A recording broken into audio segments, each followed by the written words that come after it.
आप सभी के हृदय में स्थित परमात्मा को मेरा प्रणाम।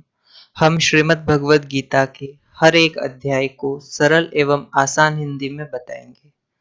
18 वीडियोस की प्लेलिस्ट बनेगी और उस प्लेलिस्ट में हम कुछ बातों का विशेष ध्यान रखेंगे। पहली बात हमारे अनुभव की है। हमने श्रीमद् भगवद गीता को 2 बार पूरा पढ़ लिया है और अब हम तीसरी बार पढ़ने जा रहे हैं।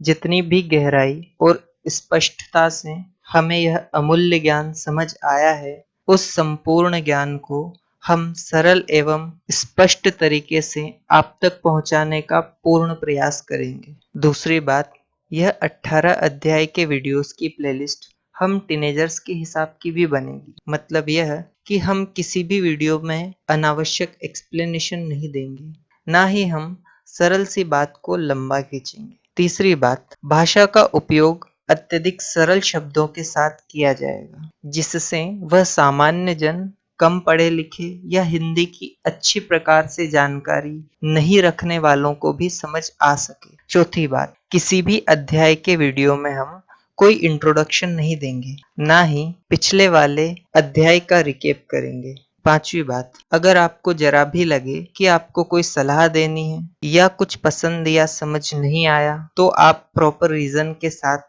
जहां सुधार की आवश्यकता है वह कमेंट कर दीजिएगा। हम गीता जी को कैसे शुरू करते हैं, कौन सी गीता जी पढ़ते हैं, ये सब भी आप जान लीजिए। गीता जी को शुरू करने से पहले हम उनकी आराधना करते हैं इस श्लोक के साथ में। गीता सुगीता कर्तव्या किमन्येह शास्त्र विस्तरे या स्वयं पद्मनाभस्य मुखपद्माद्विनिसृता। उसके बाद जिन्होंने अपने श्रीमुख से गीता जी को कहा है, हम उनकी आराधना करते हैं। जिनका श्री विग्रह अलसी के फूल की भांति श्याम वर्ण का है, पक्षीराज गरुड़ ही जिनके वाहन है, जो अपनी महिमा से कभी च्युत नहीं होते तथा शेषनाग की रमणीय शैया पर शयन करते हैं, उन भगवान महाविष्णु की हम उपासना करते हैं। इस सब के बाद में हम गीता जी को पढ़ना शुरू करते हैं। अब हम पहला अध्याय शुरू करते हैं। पहला अध्याय, ओम श्री परमात्मने नमः।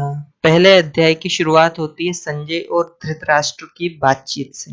धृतराष्ट्र संजय से पूछते हैं कि संजय, मेरे और पांडु के पुत्रों ने धर्म क्षेत्र में क्या क्या किया, अभी वह क्या कर रहे हैं और वहां क्या क्या हो चुका है। जवाब में संजय उनको अपनी दिव्य दृष्टि से सब देखते हुए बताना शुरू करते हैं। वो कहते हैं, दुर्योधन ने उनके गुरु द्रोणाचार्य के पास जाकर पांडु पुत्रों की सेना के योद्धाओं के बारे में बताना शुरू किया। उसके उपरांत स्वयं की सेनाओं के योद्धा की वीरता का बखान किया। उसके बाद स्वयं के विवेक से ही निर्णय लेते हुए खुद की सेना को श्रेष्ठ समझते हुए यह शब्द कहा कि भीष्म द्वारा रक्षित हमारी यह सेना सब प्रकार से अजेय है और भीम द्वारा रक्षित पांडु पुत्रों की सेना जीतने में बहुत ही आसान है। दुर्योधन द्वारा द्रोणाचार्य से कही जा रही इन बातों को भीष्म पितामह भी सुनकर युद्ध के लिए शंख बजा देते हैं। शंख के बजते ही ढोल, नगारे, मृदंग और नरसिंह आदि बाजे भी बज उठते हैं और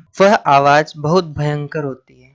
उसके बाद सफेद घोड़ों से सुसज्जित उत्तम रथ पर बैठे श्री कृष्ण और अर्जुन ने भी अपने अपने अलौकिक शंख बजाए और फिर पांडु पुत्रों की पूरी सेना ने शंख बजाना शुरू कर दिया। श्री कृष्ण ने पांचजन्य, अर्जुन ने देवदत्त, युधिष्ठिर ने अनंत विजय, भीम ने पौंड्र, नकुल ने सुघोष और सहदेव ने मणिपुष्पक नाम वाले शंख बजाए। वैसे ही अलग अलग महारथियों ने अपने अपने शंख बजाए। वह शब्द इतना भयंकर था कि कौरवों को युद्ध में प्रथम बार डर का आभास हुआ। अब जैसे ही आक्रमण करने का समय हुआ, जैसे ही दोनों सेनाओं के बीच में शस्त्र चलने ही वाले थे, उसी समय अर्जुन ने अपने रथ को दोनों सेनाओं के बीच में खड़ा करने को कहा और कहने लगे कि मुझको इस युद्ध रूपी व्यापार में किन किन के साथ युद्ध करना ठीक है। मैं जो भी राजा लोग कौरवों की ओर से युद्ध करने वाले हैं, उन सभी को अच्छी तरह से देखना चाहता हूँ। इस सब के बाद संजय धृतराष्ट्र को कहते हैं कि राजन, श्री कृष्ण अर्जुन की बात सुनकर दोनों सेनाओं के बीच में रथ को जाकर खड़ा कर देते हैं और फिर श्री कृष्ण अर्जुन को अपने सभी सगे संबंधियों को अच्छी प्रकार से देखने को कहते हैं। जब अर्जुन अपने सगे संबंधियों को देखते हैं तो वह उस समय करुणा से भर जाते हैं और अत्यंत दुखी होकर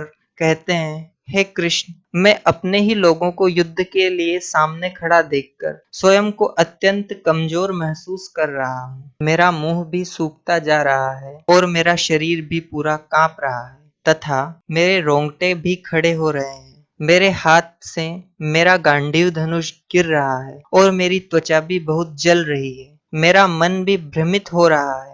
युद्ध करना तो दूर की बात है, मैं तो खड़ा रहने में भी खुद को समर्थ नहीं पा रहा हूँ। उसके उपरांत अर्जुन समझदारी की बात करते हुए बोले, युद्ध में अपने ही कुल को मारकर मैं कल्याण नहीं देखता। मैं इस युद्ध में विजय नहीं चाहता, न राज्य चाहता, न ही भोग विलास, एवं इस जीवन से भी क्या मतलब है अब मुझे, क्योंकि जिनके लिए हमें राज्य और भोग चाहिए था वो ही सब युद्ध में मरने को तैयार खड़े हैं। आगे अर्जुन श्री कृष्ण से कहते हैं कि धृतराष्ट्र के पुत्रों को मारकर भी हमको क्या प्रसन्नता होगी, इन दुष्टों को मारकर तो हमें पाप ही लगेगा। इसलिए हे माधव, अपने बांधव धृतराष्ट्र के पुत्रों को मारना ठीक नहीं है, क्योंकि वो भी हमारे अपने ही है। अगर वो लोग लोभ से भ्रष्ट चित्त होकर कुल के नाश एवं अपने मित्रों से शत्रुता में पाप को नहीं देखते, पर हम तो इस सब को जानते हैं, हम तो बुद्धिमान हैं, हमें इस पाप से हटने का विचार करना चाहिए। क्योंकि यदि